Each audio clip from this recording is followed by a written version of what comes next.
Welcome to Human Risk, a podcast dedicated to the understanding of human behaviour as a risk. Here's your host, Christian Hunt. Hello and welcome back to the Human Risk podcast. In this series, I speak to people that can help us understand human decision making and what we can do to influence it. On this episode, I'm looking at the subject of denial, because my guest this time, Barbara Freese, has just written a book about it.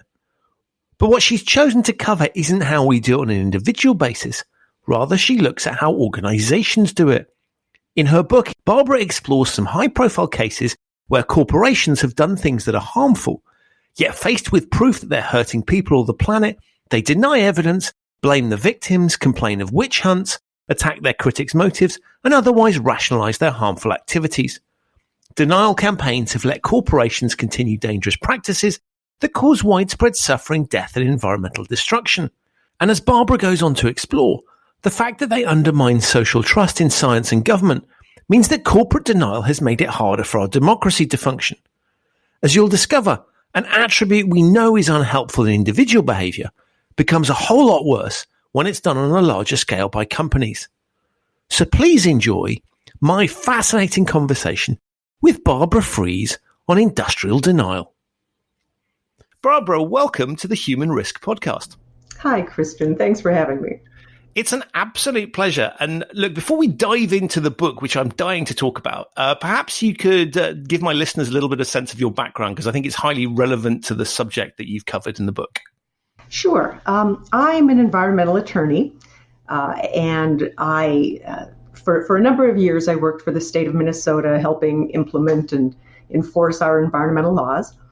And what really got me interested in this subject was this enormous proceeding that we had in the mid-1990s. Minnesota wanted to have a better sense of the environmental costs of generating electricity for purposes of energy planning, because, of course, all these utilities are very heavily regulated, and the state plays a role in deciding how electricity should be generated. So we looked at coal, because we got most of our power from coal back then. And when we did that, we looked at climate change, which struck a nerve with the coal industry, and they sent a lot of witnesses to Minnesota to testify and explain to us that we did not have to worry about climate change because it wasn't going to happen, or it would be really mild, or it would be really pleasant. And all of those scientists who were warning otherwise were essentially biased, and we shouldn't pay attention to them. And this was really my introduction to the issue of climate change, because I hadn't been looking at that at all. And I should say, by then, there was already so much evidence that this was something to worry about. We'd already had the Earth Summit in Rio. We already had a global treaty. The world was already committed to trying to prevent dangerous climate change. So it was a while ago, but it wasn't before we knew this was a big problem. So, this was my first confrontation with climate denial. And I did see it in many years afterwards. I've done other kinds of work. I left the state and did other work. I wrote a book about coal. That was one thing I did. Then I did work with nonprofits, environmental groups, trying to get good climate policies in place. And so over time, I kept seeing this climate denial happen again and again, and really began thinking of it as this social phenomenon, and a really dangerous social phenomenon.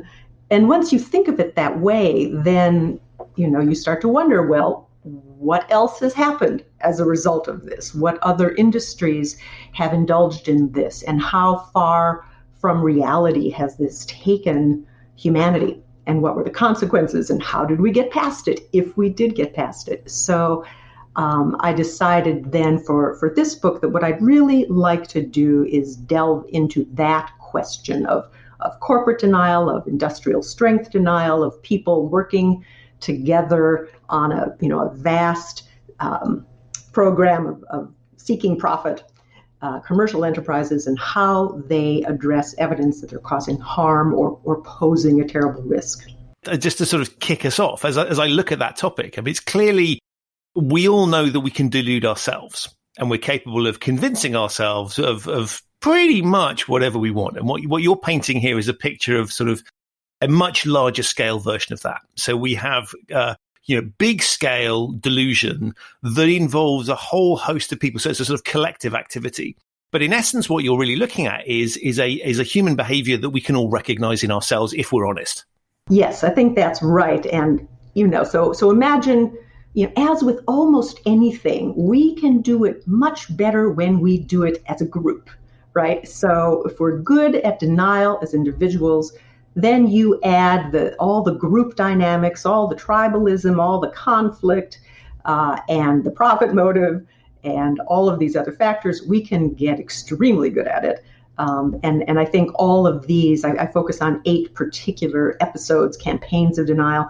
I think all of them represent pretty epic stories of humanity sort of confronting something dangerous, and then these really motivated groups of people trying to persuade us of an alternate reality, and us trying to sort of claw our way through that situation. And you begin with what I think is an incredibly timely expose, given what is going on in the world at the moment, of slavery. And exploring that. And I have to say, as I read it one particularly being based in the UK, obviously as the epicenter of much of the sort of the move there and the characters involved in the piece. But secondly, given what's going on, it really struck a chord with me. Was that an obvious starting point for you, or did you sort of look around for something that sort of would demonstrate this has been going on for some time? By the time I had come to the idea of writing this book, I had been aware of the abolition movement in Britain. And just for your listeners, I want to be clear that while I'm an American, I focused on the abolition movement in Britain and the slave lobby response, in part because I felt it was a sort of purer example of industrial denial. We obviously had denial in the United States as well, but it was a more societal denial because it wasn't just coming from industry, it was coming from lots of other places. So I focused on the British campaign, and so it was one that I was very interested in because it felt like the most extreme example. But I also had no idea how it really had been rationalized. So that's when I just plunged into reading pamphlet after pamphlet of these late 1700s, early 1800s defenses of slavery. And, I had mixed feelings, really mixed feelings, because it's so emotionally searing to read about and so disgusting to see the rationalizations. And I was worried about suggesting that there's this kind of one-to-one moral equivalency between selling human beings and selling these other products that we're talking about. And obviously the human harm is so much more obvious in the case of slavery. But so many of the denials were so relevant to things that I had already seen from climate denial and that I was finding in my other research of other industries. And I thought it was just such an important illustration, the most vivid one I could imagine, of what people in these sorts of lucrative enterprises are capable of rationalizing. And I think it sort of sets the ground floor for one of the larger messages here, which is, boy, we can rationalize a lot of terrible stuff, and we have to really work together to overcome that. There's a tremendous richness in the detail that you expose, which I found fascinating. For example, you talk about the way they depict on the ships that there is dancing, and that the slaves are permitted to dance, and that this is transmitted. And actually, the reality of that is that they're shackled, and it's a thoroughly unpleasant exercise that involves them sort of being forced to perform almost. And it's not in their interest at all. And I thought it was fascinating with all these little details that this isn't just I'm deluding myself about the bigger picture, but literally in the very small details of what you described, there's also delusion at that level. So it really does go down to an entire blinkeredness around the whole activity and an ability to shut off very obvious signs on a small scale that ought to point one to drawing a different conclusion to the narrative that they told. Mm-hmm. Yeah, I mean, and you're sort of approaching a topic that I want to address and then sort of brush aside, which is, are they deluding themselves or are they just lying, right? And one approach to this is to just say, well, they're all lying. Therefore, they are liars, they are evil, and this is all just about deception. The other approach is to think, well, maybe it's more complicated, that they're deluding themselves And generally speaking, I decide not to try to parse those two things. The example you raise about dancing on the slave ships, first of all, it's one of the examples of euphemism, which you see coming up in lots of different industries. And the slave trade also suggested to stop using the word slave, start using the word property, because that would seem more neutral. But they talked a lot about dancing on the slave ships. Later on, they had witnesses testifying in Parliament, and so we actually have a lot of the evidence here about what was really going on. And they found a witness who explained, well, they call it dancing, but in fact, as you noted, they are shackled, they are being driven by whips, and they're jumping up and down because this is how they essentially exercise them, get them out of underneath the deck, bring them up, and try to get them to move around a little. And so one of the whip-bearing overseers explained that one person's job would be to dance the women, one person's job would be to dance the men. I mean, that was really the term they used when they were what was basically forced movement. In cases like that, I have no trouble saying that the industry was lying. But I still think there's an enormous amount of self-deception involved around particularly the people who want to believe that, the folks who are invested in the slave trade, and they've never been on a slave ship. They've never been to the sugar islands. They don't know what the plantations are like. So you would have a core lie surrounded by sort of a candy coating of self-deception. And I think in the slave trade particularly, you would see a lot of that. And I'm intrigued when you talk about rebranding. I mean, that is fascinating because that sort of is illustrative of the fact that you acknowledge that that's necessary, or and therefore there is some thought given to that one ought not to be doing this. And, because you're going through extra cognitive effort to sort of cover your tracks slightly or make it seem other than it really is. And I find this fascinating as we go through the book is this isn't, so you're right from an investor perspective that maybe it's easier to be blind to it. But the closer you are to the activity when you're participating in it, there seems to be, on the one hand, this cognitive dissonance of sort of recognizing the realities of what you're dealing with, but also needing to square that off. And rebranding is a really good example of coping with that particular mechanism. And I'm fascinated by that dynamic, and you expose that quite vividly. Well, and the slave trade in particular rebranded itself as essentially rescuing these Africans from a worse fate in Africa. And they spun this elaborate rescue narrative, not only about the festive and pleasant crossing of the Atlantic, but the incredibly comfortable life on the plantation, and how much better off they were than poor people elsewhere, and certainly how much better off they were than they would be had they stayed in Africa. And of course, because their audience didn't know anything about conditions in Africa, or conditions in the plantations, that was a really easy sort of counter narrative for them to come up with. Astonishing stuff. And a very, as you say, very searing start to the book, which I thought was incredibly powerful, as I say, particularly with some of the sort of things that we see and hear nowadays. Mm. And but it's obviously not a sort of history of the pieces. You move very much into the modern world. How did you pick your examples that you chose? Because as I was reading them, I just thought there are so many out there that you could pick once you get on a roll with this. Yes. How did you choose the rest of them? Well, one standard I had was I wanted there to be really strong evidence that what this industry was doing was truly harmful, and they had reason to know that, so that I wasn't going to be having to explain to readers that, yes, this chemical really did do bad things. Everybody knows that, tobacco causes cancer. I don't have to spend time talking about that. And also then, once the evidence is beyond a certain threshold, you're no longer talking about reasonable doubt. So I wanted to get beyond the realm of reasonable doubt.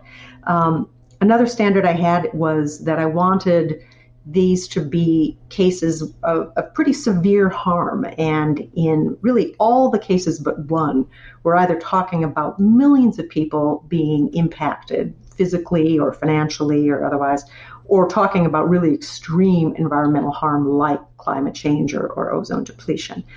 So a big impact was another factor. And the third factor that was important to me was I wanted these to be public denials. I didn't want this just to be a situation of a company keeping something secret and having that secret be revealed, because it's the public denial that I think, first of all, you get a lot more source material, but also it affects not just how do people feel about tobacco and does it cause cancer, for example, but how do people feel about government and science, and it raises all of these issues of social trust. And as I discuss in the book, it really, in many of these cases, eroded social trust to the point where it becomes even harder for us, and particularly in the United States, to think about issues like climate change, because different industries have for so many decades now been telling us that the government relies on junk science and you cannot trust them. You can't trust the scientific elite, which is to say the scientific establishment, the scientific community. You can only trust a few little handpicked scientists who are over here telling you what you want to hear. You cannot trust much of journalism. And as you keep building that distrust or eroding the trust that existed, you create a government paralysis. You cannot take new policy action. It's a great way to maintain the status quo if that's what you want to do. And I think that's a big part of what we've seen happening. You hit very quickly the concept of vested interests, and clearly the logic behind people maintaining these fantasies or delusions or stories, however you want to depict it, is clearly driven largely by financial need. And that seems to be the sort of major thrust of, when you say, why would anyone do this? The number one answer that seems to come back is money. So I'm always so struck by that, money is the root of all evil, quote, as sort of being something that I would say, if you were looking for one single explanation, that would be the core of it. Is that fair? Well, I would say that money is absolutely a part of it in all of these cases. I mean, if the financial interest went the other way, you would see the denial going the other way.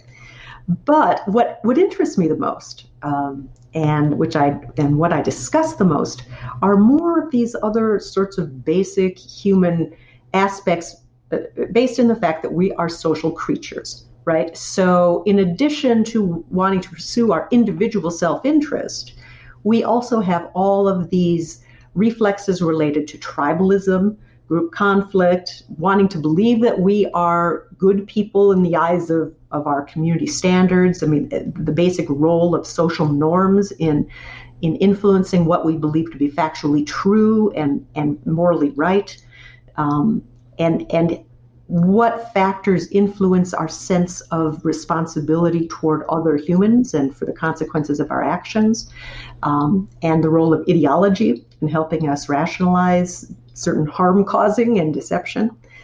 So money, absolutely a factor, and money plays a really interesting role in how our brains work. But all of these other social factors as well play into it. And I left out the issue of power. I mean, the question of how does power affect the mind? Because as a social creature, that's always been at play, right? And there have always been people with more power, always people with less power, and that's true of every band of primates out there. And people are studying those and identifying the power dynamics. And we're pretty new at studying that here. And so this science isn't as strong as it would be around the environmental issues I talk about or other issues. But we know, for example, that power affects the mind in a way that seems to focus the mind on the power holder's own goals, which in the case of a corporation is generally going to be profit. And there's actually a model, a psychological model that tends to govern a lot of research into power.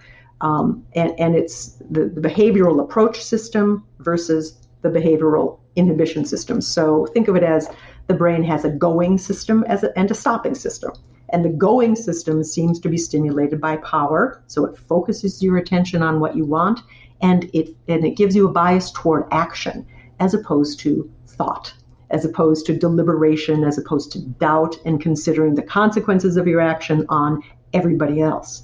So if power focuses your mind to the point where you can no longer perceive risk accurately, and you no longer feel a sense of responsibility for the consequences of your actions.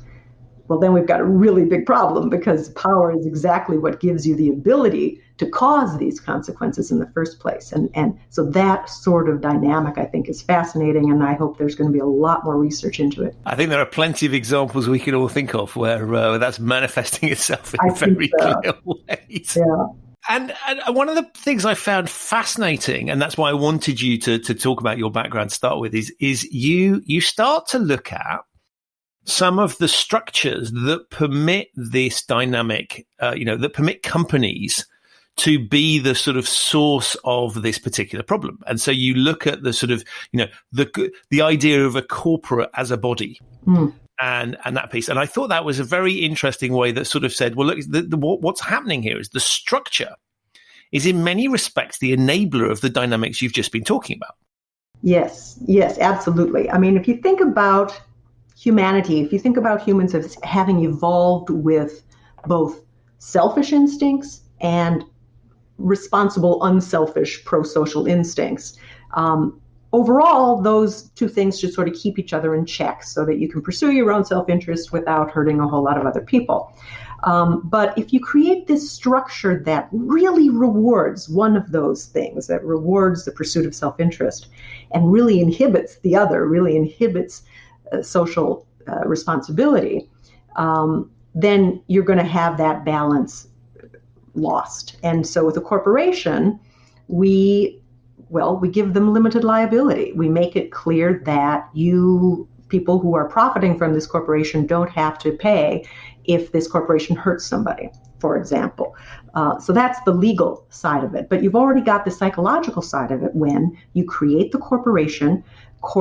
The corp comes from the Latin corpus, which means body, as in corpse. So you're essentially creating this psychological pretend person.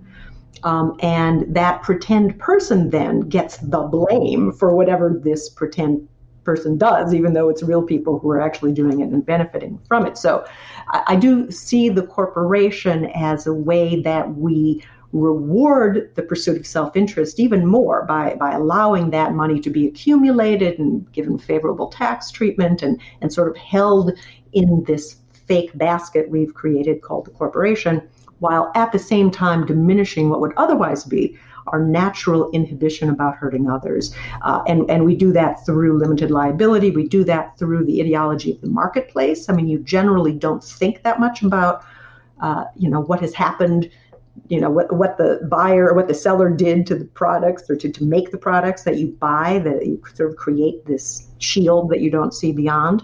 And then, of course, you add the actual ideology of the free market and the notion that, there's this invisible hand that ensures that your pursuit of self-interest will lead to the greater good.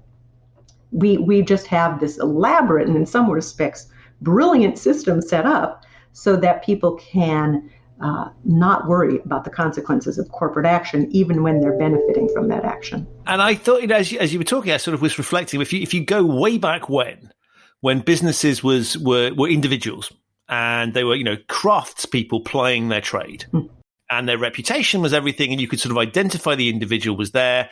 And they would have, this is where family names or businesses come from. You'd have your name above the door and it would sort of be easily identifiable. And then over time, as things evolved, and I think that's a function of technology, of finance systems, suddenly this level of sophistication is permitted. And the legal structure that you identify as sort of supporting all of that was something I hadn't really reflected on, but I think it's fascinating. So we've built these monstrosities in some respects that are then allowing us to do, and I'll use a very loose term intentionally, sort of inhumane things. And I think that's a really interesting evolution because one points to sort of the benefits of large companies that can do amazing things, but you highlight that actually it's made them faceless organizations where there's very limited personal accountability versus what we would have had a long time ago. Right. And anonymity. I mean, I think we're all learning, if you ever read the comment section on the internet, we are all learning that anonymity can bring out, this sort of casual cruelty that people would not exhibit if they were dealing more directly. So you've got the anonymity of the corporation, and if it's a big one and it's dealing with people who are really far away, we know that distance limits our empathy. And if we're talking about causing harm, not to somebody who's right there with you, but somebody far away who's unidentified, especially if it's a big group of people, you'll never really know who you're hurting. That's going to greatly diminish your empathy, your sense of responsibility. And if you are in an industry that's pretty abstract, I mean, think about finance. If you're selling these mortgage-backed derivatives to somebody who's, a pension fund halfway around the world, you don't have any kind of an immediate sense of who's going to get hurt when those investments fail. So the more integrated and complicated and distant the marketplace is, and obviously now it's global and tremendously complicated, the less empathy, the less responsibility you're going to feel for bad things happening. So there's just so many factors piling on top of each other that are eroding the sense of responsibility that should normally go with your pursuit of self-interest. And I mean, there's so many things I wanted to ask you about all the stories you tell. But sort of, if I said to you, which is the of all the stories you tell, and we've kind of covered, with the exception of slavery, which you sort of covered, which one would you say is the sort of worst or the most indicative of what you're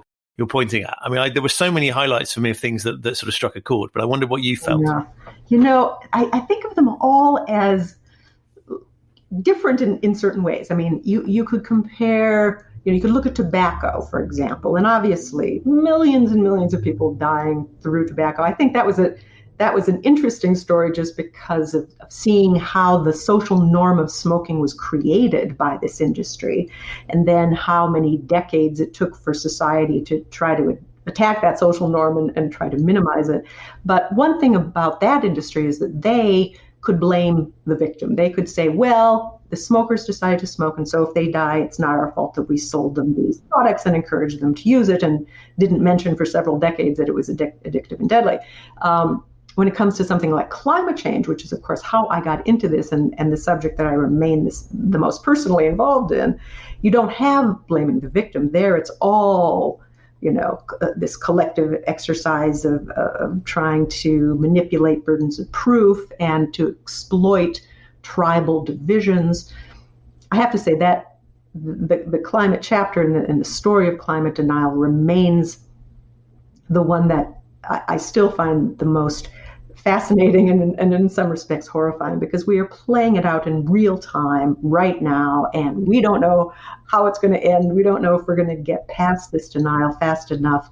And of course, it's particularly relevant to me here in the United States when I've seen climate denial going from, fairly obscure arguments raised by the coal industry in the mid-90s now to the White House. And that still is kind of jaw-dropping to me, and I hope my book answers some questions about how something like that could happen, and maybe a few clues about how we might get beyond it. But that one clearly has to remain the most intense for me when I think about it. Right. And look, I think it's probably at this point before we plunge into depths of despair. I think one of the lovely things is that you do paint you sort of as behavioral science teachers, one should finish things on a high, and you do close out with some ideas about how we can look to resolve this. And so you look at sort of the ideas of B Corps and perhaps greater social responsibility.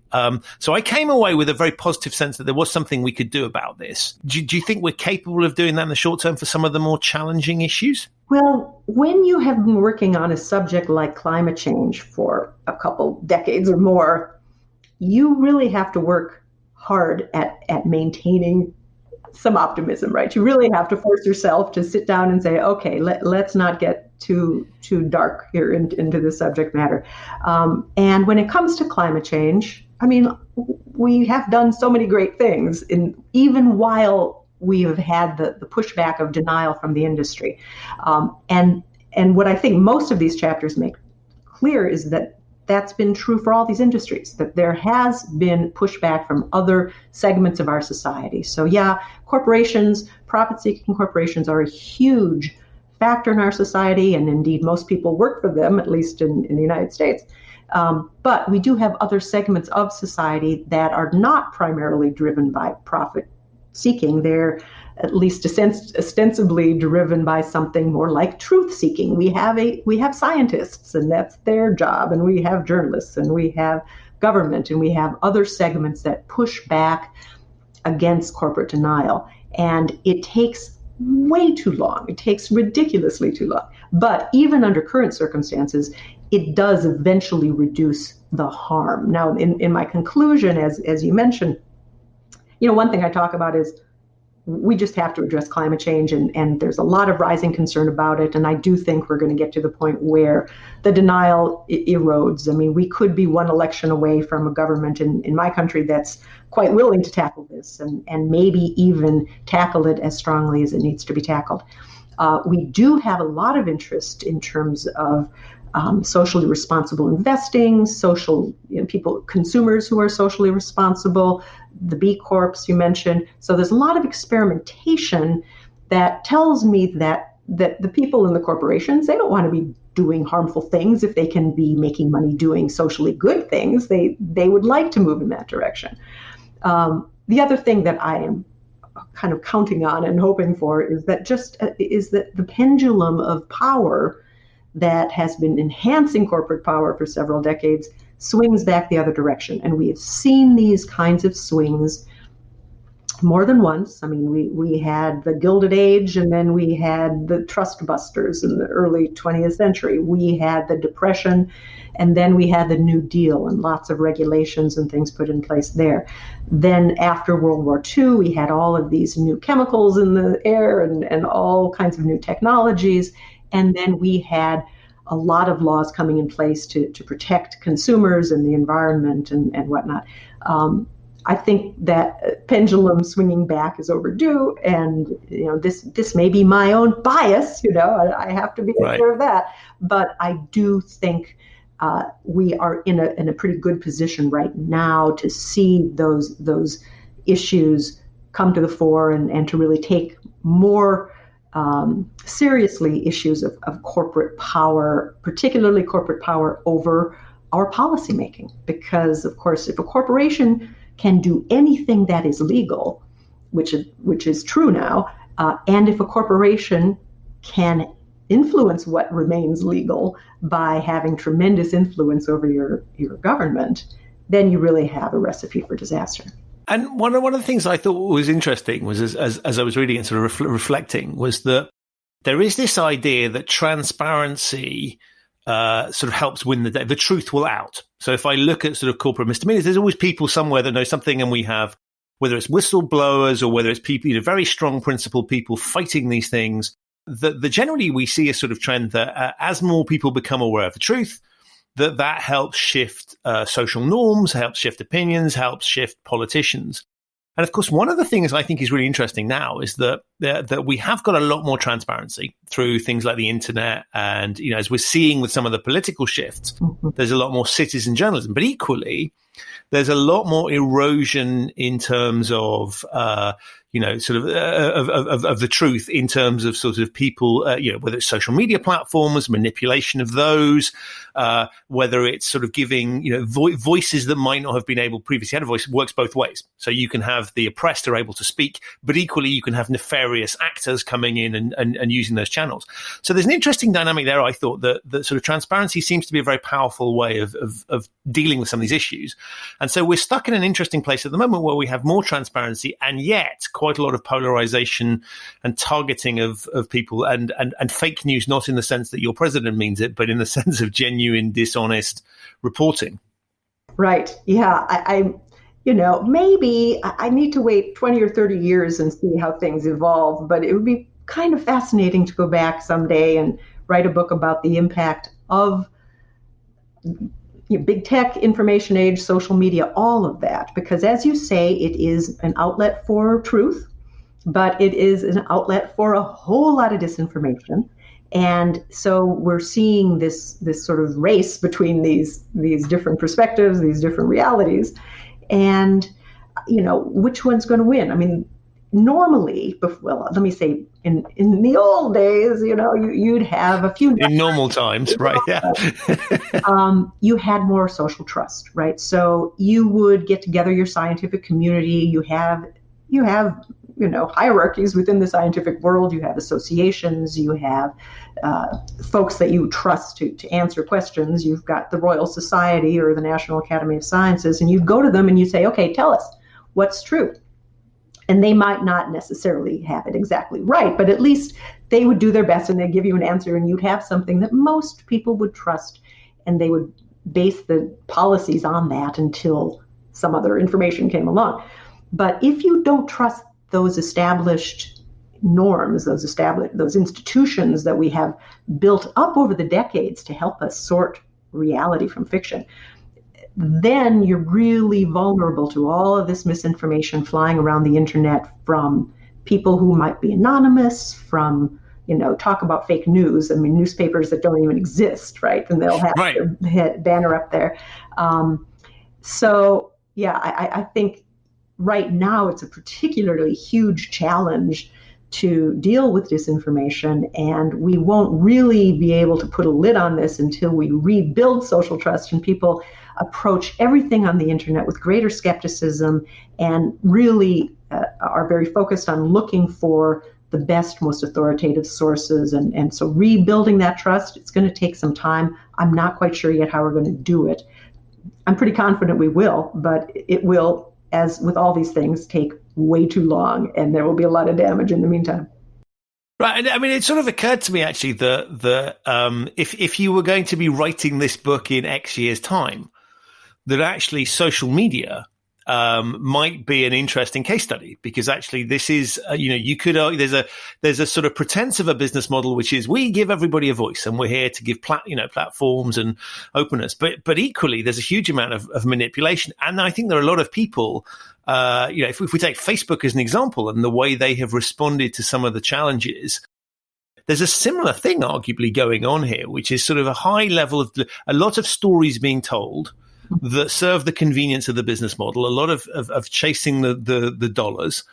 And so to some extent, it occurred to me that sort of is playing in a similar dynamic to some of the stories you tell, albeit digitally rather than with sort of physical product. Yeah, I think that's exactly right. That what we're seeing, I think, with the information industries is not only are they a vector for denial, but they're indulging in their own denials. And a lot of these patterns are kind of very similar. I think there was a case right after the 2016 election where Mark Zuckerberg of Facebook was asked about the role of Russian misinformation and the bots on the election. And his immediate response was, well, that's crazy. There's so much content out there and we're just a little tiny bit of it, sort of minimizing the role of Facebook. And it reminded me so much of earlier industries that would be mostly talking about how great and powerful they are until somebody raises a concern about their impact, and then suddenly they're minimizing their potential impact. I should say, I think Zuckerberg later came back and said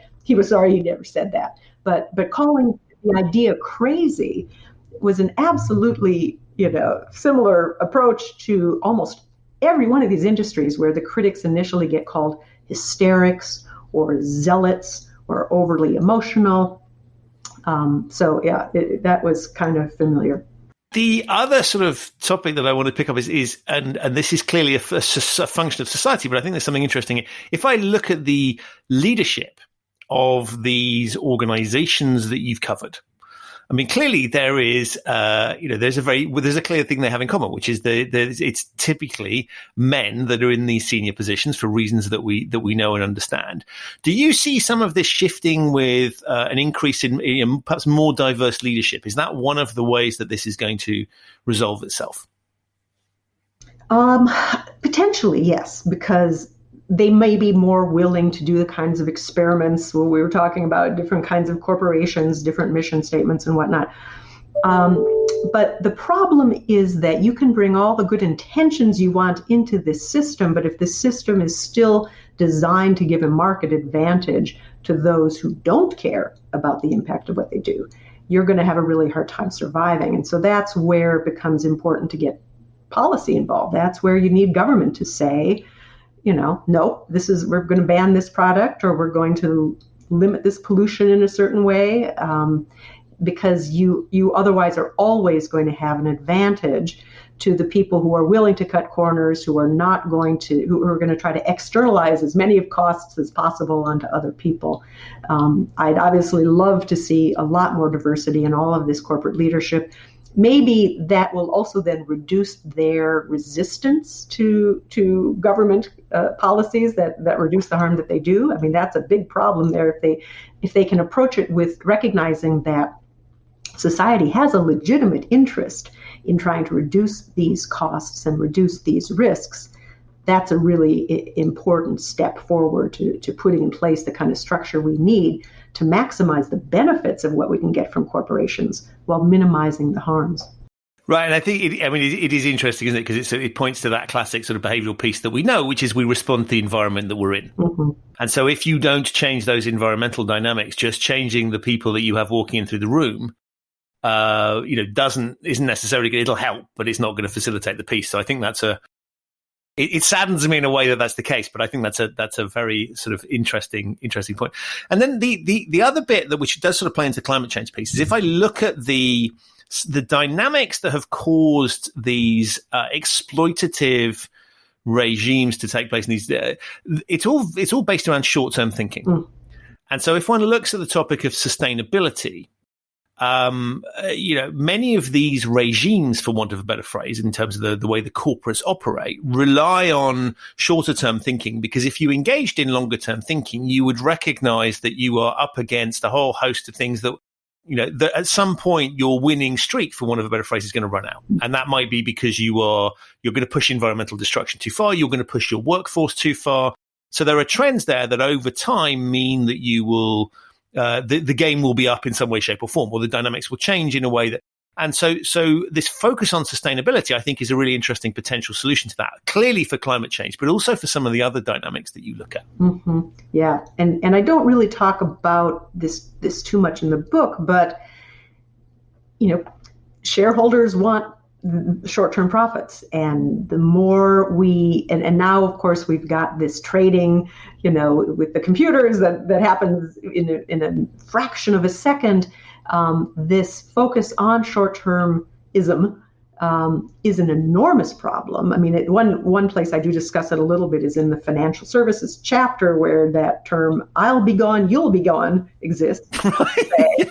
When somebody says, "Hey, maybe we shouldn't sell these investment products because they're really shaky and they could bring down, the whole system, and our clients will lose money, and the people who buy this will lose money," the answer within the industry would be IBG, YBG. I'll be gone, you'll be gone. So by the time it hits the fan, none of us will be around. And it's a particularly cynical use of that short-term perspective. But the more we insist on short-term profits, the more we fixate on quarterly earnings or even on shorter-term benefits, the price of your stock, then the further the notion of sustainability and long-term risk recedes into the background.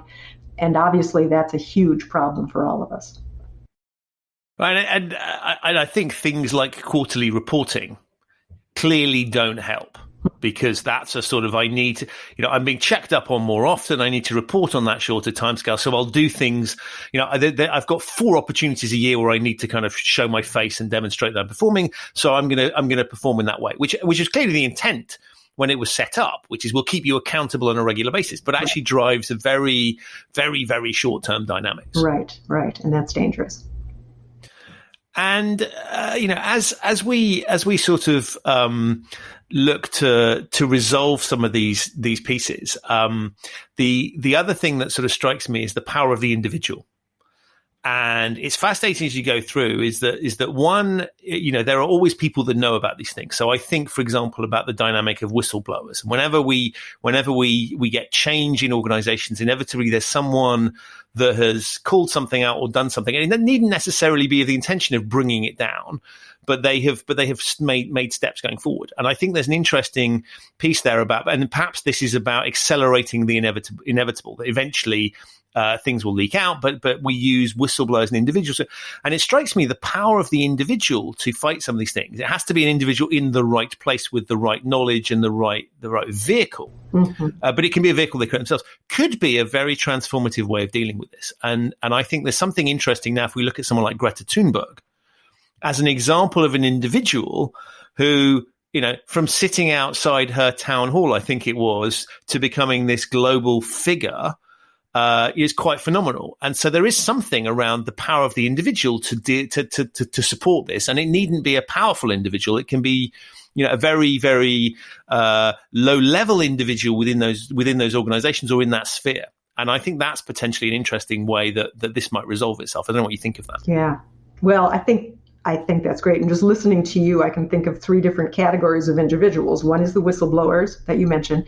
The others are these sort of independent scientists or activists who just kind of stand up and say, wait a minute, we've got a huge problem here, and often get enormous pushback for doing so. I always think of those as there's something about Jeff Goldblum in movies. He always plays that character. So whether it's Jurassic Park or Independence Day, right? He's always playing the slightly cranky scientist that who happens to be in the right place at the right time. Good. Nobody listens to him, but he turns out to be right. And we save the planet just because they listen to Jeff right at the critical moment. Yeah, exactly. Unfortunately, they don't usually listen to Jeff enough in real life, but no. We need a few more Jeffs and for them to be louder. But then I would put Greta in the third category of just somebody who stands up and says, the emperor has no clothes. And, as in that parable, it is a young person and who just helps shatter this collective delusion or even in that case, just this collective pretense. And sometimes you just need a voice willing to stand up and say that. So I'm very grateful to her that she has done that and gotten so many people to listen to her and also done it with kind of the appropriate level of outrage, right? I mean, if you imagine you've got a bunch of people that are sitting in an auditorium and the building's on fire, but they can't smell it, they can't see it. You walk in and you say, ladies and gentlemen, I just want you to know the building's on fire. And everybody sits there calmly. They wouldn't necessarily get up and do anything. I mean, if nobody else got up and screamed and ran away, they'd think, well, it can't really be on fire. It must not be that big of a problem.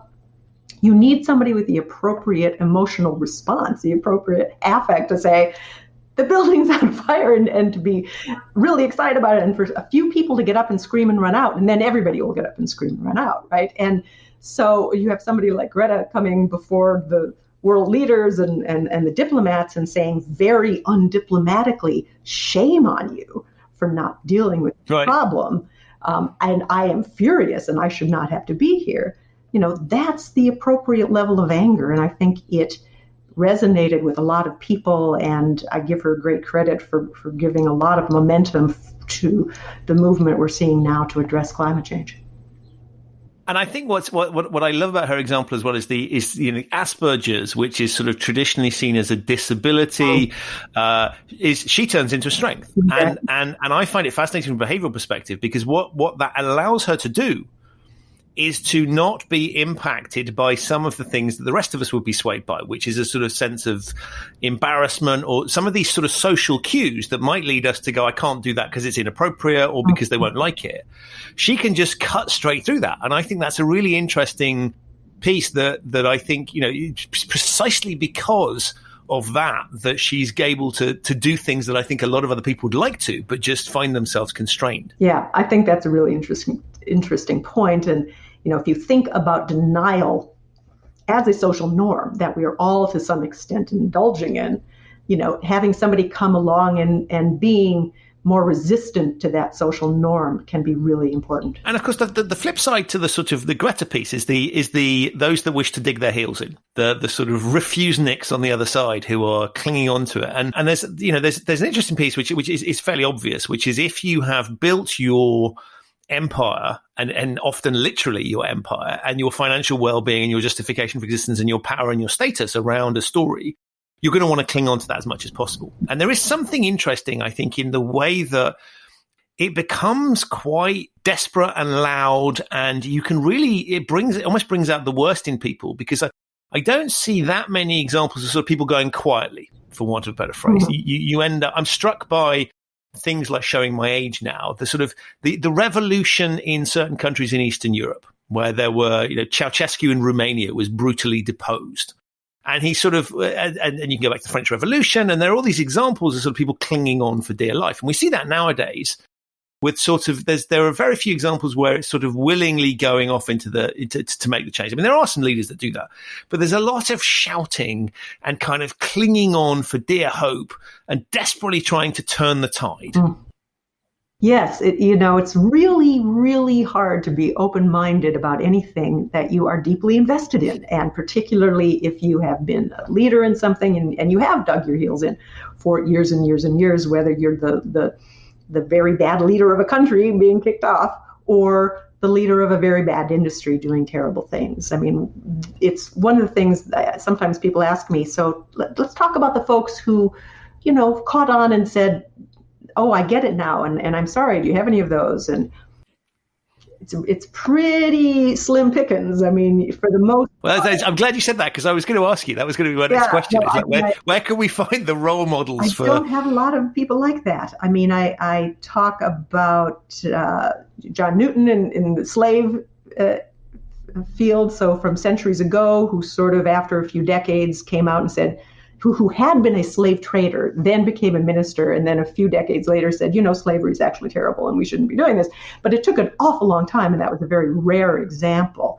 For the most part, you'll find even among the retired executives of these industries that they still believe what they have long believed. They're still just as good at rationalizing it as they were when they ran the companies. Right. So it's very rare. You're not going to get a lot of people saying, wow, was I wrong? And I am so sorry. And if that's what you're looking for, or that's what you're trying to create, I think that's not a good use of your time and effort. Much better to try to influence the people who are currently believing what the industry is saying, and try to change the policy that way. Yeah, I was thinking as you were talking about the financial services, the industry I know. If I look back to characters like Dick Fuld of Lehman Brothers. Where I haven't, and just for the sort of, if anybody's spotted this, please point me in the direction of it. But I haven't spotted anything that would point towards even a sort of small hint of I wish I'd done things differently, let alone the bigger picture. I got that badly wrong. Mm-hmm. And I think that's an interesting message, as you say, when we look to affect change. That this isn't sort of a case of going up to the person at the top and just going, please, can you change the way you do things? And them going, oh yeah, do you know what, I was wrong. Because if it's difficult to do afterwards, it's probably even harder in the heat of the moment to be trying to sort of turn your ship around and view things differently. Mm-hmm. Yeah, I suppose that's true. And particularly if you are worried about the impact on your shareholders and on your employees, in addition to on yourself, so that, it isn't pure selfishness involved. You're in terms of saying, in terms of deceiving somebody about the harm your company is causing. It can also be associated with a sense of loyalty, just a more limited loyalty to the people who work for your company or own your company. And so it doesn't feel like selfishness when you're deceiving on their behalf. It feels like protection. It feels like an act of loyalty. Right. Yeah. So arguably doing the right thing. Right. Exactly. It's, maybe this more primitive sense of moral obligation, because we're all going to feel a more visceral loyalty to the people we know who are closer to us than we will to society in general. So if they couch it that way in their own minds, then they can say, well, it's my duty to protect these people. It's not my duty to tell the truth about the harm we're causing. And if I look at the book as a sort of a mission, which I think is very successfully, it inspired me to sort of think about dynamics that sort of one I just sort of accepted that's the way it has to be. And I think what I like about it is you've looked at some of the structures behind that. So this isn't just sort of evil people running evil companies. It's you're saying, well, look, here the legal system facilitates this, and the regulatory system facilitates this, and so there are some interesting behind the pieces. Do you have a sort of mission whilst exploring this? Is there an ultimate end game that you would like to push where you can kind of go? I don't want to say where you can stand up and say mission accomplished, but if I said what would you like to see happen? How would you answer that? When I first envisioned this book, which was years ago, before I started researching it, I kind of thought, well, we're going to snap out of climate denial because it's so suicidal. Surely we'll get beyond this pretty quickly. And then we're going to do a postmortem. And sensible people are going to say, whew, how did that happen? And let's make sure that never happens again, because that was crazy and it's terrible. And the answer would be, well, it happened because we've set up this society that encourages this kind of behavior. So we need to do reforms. We need to reform our society so corporations have less political power. We need to, if possible, reform corporations so that we're not constantly having to worry about these sorts of factors promoting denial. So I guess to the extent that I have a mission, that's it. It's sort of to try to encourage people to imagine a world where corporate denial doesn't thrive like this, where we can take a more rational and measured approach toward the risks that we face as a society, and then take whatever kinds of changes we need to make to society in order to get there, and get them to sort of question some of the fundamental assumptions about the way they are and realize things do change and we can change them. And corporations, they didn't evolve. They're not something that have a basis in nature. They're not in the U.S. Constitution. They're not in the Bible. They're something that people created, and there's something that people can change. Do you think coronavirus and the things that we're seeing at the moment, I mean, I have a sense, for example, that ethical issues are coming to the fore much more. So we're looking at how are companies behaving in this, responding to the crisis. And and decisions that are, you might ordinarily say ordinary business decisions suddenly take on a different consequence. So which employees are you asking to go and put themselves in danger? How are you responding to vulnerable customers where you could legally enforce against them?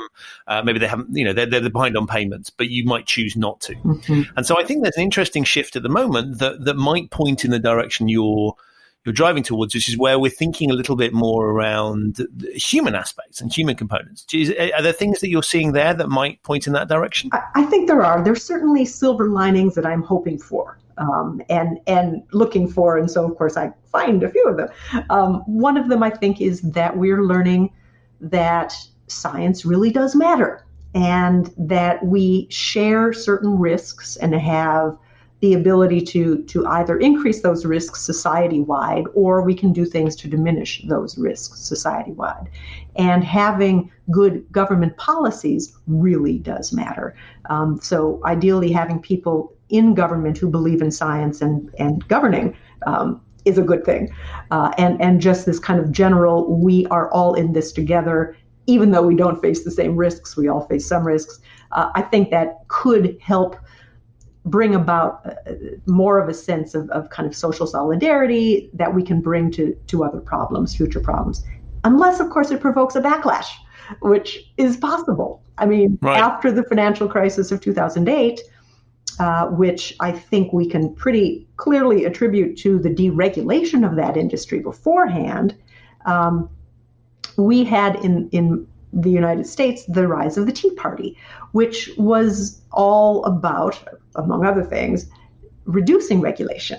So, it kind of got co-opted by others, and suddenly they're all worried, they're all talking about how regulating climate emissions is a terrible thing. But the idea that a global crisis caused by deregulation would lead to an anti-regulatory movement that would have more power than the regulatory movement was kind of shocking. So optimistic as I am when I'm looking for silver linings, I keep that little dark shadow in mind. And I do worry and want to make sure that when this crisis settles down, that we don't have some strange counter narrative coming up talking about how this is all just proof that of government tyranny, and we have to, and the scientists are going to get some things wrong, right? And so people will focus on whatever they got wrong and say, see, you cannot trust science after all, they just want to control your life.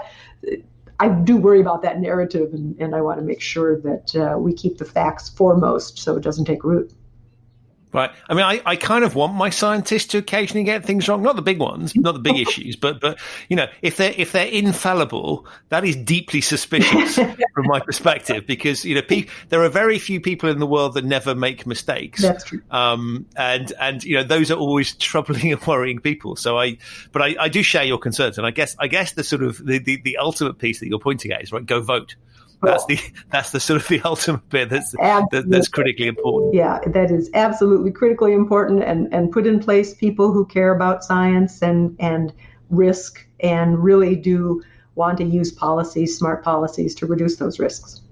That is a fabulous note on which to end. Thank you, firstly, for writing the book, because it opened my eyes to a few things, and even where I knew the story, I think some of the details and the lens that you put on things, I think is fascinating stuff. So we will put links to that in the show notes, and the book clearly comes highly recommended. But thank you also for this fascinating conversation. I've thoroughly enjoyed it. Oh, thank you, Christian. I've enjoyed it too.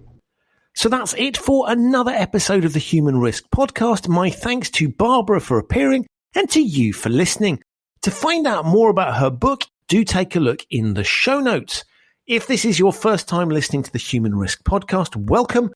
You can subscribe to it wherever you get your quality audio content. It's available on all the podcasting platforms. As ever, thank you for listening. If you have a chance to leave a review for the show, that's hugely appreciated. It allows me to continue to attract high quality guests and other people to find the show. So thank you for those of you that have done that already. I'll see you very soon on this channel for another episode of the Human Risk Podcast.